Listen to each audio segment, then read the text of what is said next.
Hello दोस्तों, स्वागत है आप सभी का एक बार फिर से हमारी YouTube चैनल में। तो दोस्तों आज हम आपके लिए लेकर आए हैं लोकसभा की 543 सीटों में से 102 लोकसभा सीटों का ताजा ओपिनियन पोल सर्वे।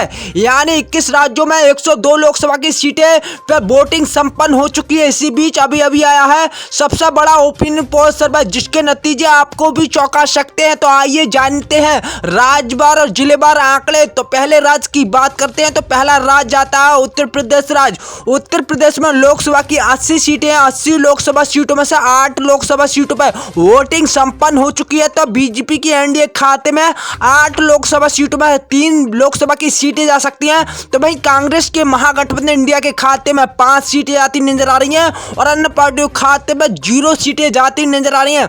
वहीं अगले राज्य की बात कर लिया तो अगला राज्य आता है तमिलनाडु राज्य। तमिलनाडु में लोकसभा की 39 सीटें, 39 लोकसभा सीटों में से 39 लोकसभा सीटों पर वोटिंग संपन्न हो चुकी है। तो बीजेपी की एनडीए खाते में तमिलनाडु में 7 लोकसभा की सीटें जाती नजर आ रही हैं। तो वहीं कांग्रेस के महागठबंधन इंडिया के खाते में इस बार तमिलनाडु में 32 सीटें जाती नजर आ रही हैं। अन्य पार्टियों के खाते में इस बार 0 सीटें जाती नजर आ रही हैं। वहीं अगले राज्य की बात कर लिया तो अगला राज्य आता है महाराष्ट्र राज्य। महाराष्ट्र में लोकसभा की 48 सीटें, 48 लोकसभा सीटों में से 5 लोकसभा सीटों पर वोटिंग संपन्न हो चुकी है। तो बीजेपी की एनडीए खाते में इस बार 5 लोकसभा सीटों में से 3 लोकसभा की सीटें जाती नजर आ रही हैं। वहीं कांग्रेस के महागठबंधन इंडिया के खाते में इस बार 2 सीटें जाती नजर आ रही हैं महाराष्ट्र में, और अन्य पार्टियों के खाते में इस बार 0 सीटें जाती नजर आ रही हैं। वहीं अगले राज्य की बात कर लिया तो अगला राज्य आता है मध्य प्रदेश राज्य। मध्य प्रदेश में लोकसभा की 29 सीटें हैं। 29 लोकसभा सीटों में 6 लोकसभा सीटों पर वोटिंग संपन्न हो चुकी है। तो बीजेपी की एनडीए खाते में इस बार 3 सीटें जाती नजर आ रही हैं। तो वहीं कांग्रेस के महागठबंधन इंडिया के खाते में भी 3 सीटें जाती नजर आ रही हैं। मध्य प्रदेश में बराबरी की टक्कर होती नजर आ रही है। अन्य पार्टियों के खाते में इस बार 0 सीटें जाती नजर आ रही हैं। वहीं अगले राज्य की बात कर लिया तो अगला राज्य आता है राजस्थान राज्य। राजस्थान में लोकसभा की 25 सीटें हैं। 25 लोकसभा सीटों में से 12 लोकसभा सीटों पर वोटिंग संपन्न हो चुकी है। तो बीजेपी की एनडीए खाते में 7 लोकसभा की सीटें जाती नजर आ रही हैं। तो वहीं कांग्रेस के महागठबंधन इंडिया के खाते में 5 सीटें और अन्य पार्टियों के खाते में 0 सीटें जाती नजर आ रही हैं। वहीं अगले राज्य की बात कर लिया तो अगला राज्य आता है बिहार राज्य। बिहार में भी लोकसभा की 40 सीटें हैं। 40 लोकसभा सीटों में 4 लोकसभा सीटों पर वोटिंग संपन्न हो चुकी है। तो बीजेपी की एनडीए खाते में 2 सीटें जाती नजर आ रही हैं। तो वहीं कांग्रेस के महागठबंधन इंडिया के खाते में भी 2 सीटें जाती नजर आ रही हैं। बिहार में दोनों पार्टियों में कांटे की टक्कर होने का अनुमान है और अन्य पार्टियों के खाते में 0 सीटें जाती नजर आ रही हैं। वहीं अगले राज्य की बात कर लिया तो अगला राज्य आता है पश्चिम बंगाल राज्य। पश्चिम बंगाल में लोकसभा की 42 सीटें हैं। 42 लोकसभा सीटों में से 3 लोकसभा सीटों पर वोटिंग संपन्न हो चुकी है। बीजेपी की एनडीए का इस बार खाता खुलता नजर नहीं आ रहा। तो वहीं कांग्रेस के महागठबंधन इंडिया के खाते में 1 सीट जाती नजर आ रही है और अन्य पार्टी यानी टीएमसी पार्टी ममता दीदी के खाते में इस बार 2 लोकसभा की सीटें जाती नजर आ रही हैं 3 लोकसभा सीटों में से। वहीं अगले राज्य की बात कर लिया तो अगला राज्य आता है असम राज्य। असम में लोकसभा की 14 सीटें हैं। 14 लोकसभा सीटों में से 5 लोकसभा सीटों पर वोटिंग संपन्न हो चुकी है। तो बीजेपी की एनडीए खाते में 2 सीटें जाती नजर आ रही हैं। तो वहीं कांग्रेस के महागठबंधन इंडिया के खाते में 3 सीटें और अन्य पार्टियों के खाते में इस बार 0 सीटें जाती नजर आ रही हैं। हमारे वीडियो किस राज्य से, किस जिले से देख रहे हैं, कमेंट करके जरूर बताएं किस पार्टी की बनेगी 2024 में सरकार। अपनी राय कमेंट बॉक्स में अवश्य दीजिए। चलिए अगले राज्य की बात करते हैं। तो अगला राज्य आता है उत्तराखंड राज्य। उत्तराखंड में लोकसभा की 5 सीटें, 5 लोकसभा सीटों पर वोटिंग संपन्न हो चुकी है। तो बीजेपी के एनडीए खाते में इस बार 1 सीट जाती नजर आ रही है। बीजेपी की एनडीए को इस बार उत्तराखंड में झटका लगता नजर आ रहा है। तो वहीं कांग्रेस के महागठबंधन इंडिया के खाते में 4 सीटें जाती नजर आ रही हैं और अन्य पार्टियों के खाते में 0 सीटें जाती नजर आ रही हैं। वहीं अगले राज्य की बात कर लिया तो अगला राज्य आता है छत्तीसगढ़ राज्य। छत्तीसगढ़ में लोकसभा की 11 सीटें हैं। 11 लोकसभा सीटों में से 1 लोकसभा सीट पर वोटिंग संपन्न हो चुकी है। तो बीजेपी के एनडीए खाते में 1 की 1 लोकसभा की सीटें जाती नजर आ रही है, जबकि कांग्रेस का महागठबंधन इंडिया का यहाँ पर छत्तीसगढ़ में खाता नहीं खुला।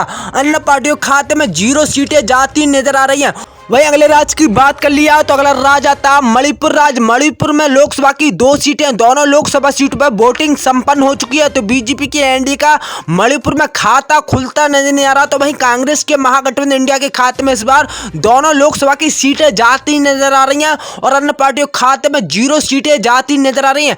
हमारे वीडियो को किस राज्य से, किस जिले से देख रहे हैं, हम कमेंट करके जरूर बताएं किस पार्टी की बनेगी 2024 में सरकार। अपनी राय कमेंट बॉक्स में अवश्य दीजिए। चलिए अगले राज्य की बात करते हैं तो अगला राज्य आता है मेघालय राज्य। मेघालय में लोकसभा की 2 सीटें, दोनों लोकसभा सीटों पर वोटिंग संपन्न हो चुकी है। बीजेपी के एनडीए खाते में इस बार 1 सीट आ सकती है।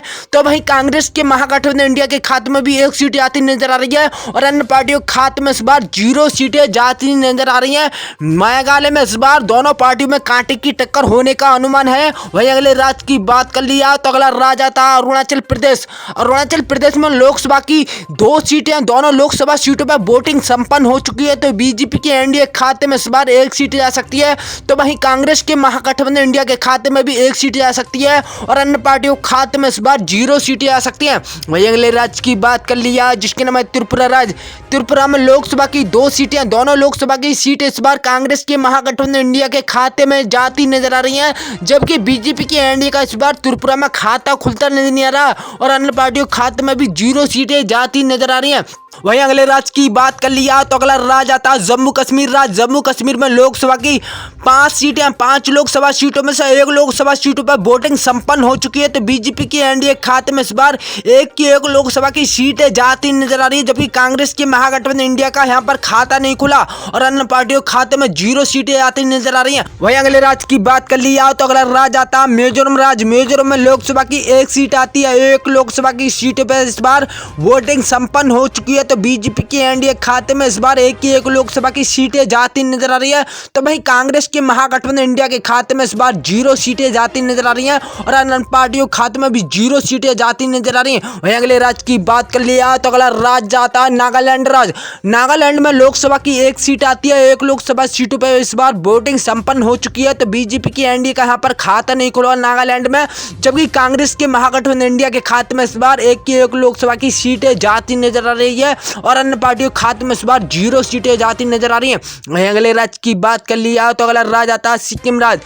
सिक्किम में लोकसभा की 1 सीट है, 1 लोकसभा की सीट इस बार कांग्रेस के महागठबंधन इंडिया के खाते में जाती नजर आ रही है और बीजेपी के एनडीए का यहाँ पर खाता नहीं खुला है और अन्य पार्टियों खाते में भी 0 सीटें जाती नजर आ रही हैं। तो हमारे चैनल पर पहली बार आए हो तो चैनल को सब्सक्राइब कर लीजिए, वीडियो को दिल से लाइक कर लीजिए, हमारे वीडियो को अपने दोस्तों को ज़्यादा से ज़्यादा शेयर कीजिए और अपनी राय कमेंट बॉक्स में अवश्य दीजिए किस पार्टी की बनेगी 2024 में सरकार। क्या नरेंद्र मोदी तीसरी बार प्रधानमंत्री के रूप में लेंगे शपथ या कांग्रेस का महागठबंधन इंडिया यानी राहुल गांधी बनेंगे 2024 में प्रधानमंत्री? इससे बीच अपनी राय कमेंट बॉक्स में अवश्य दीजिए।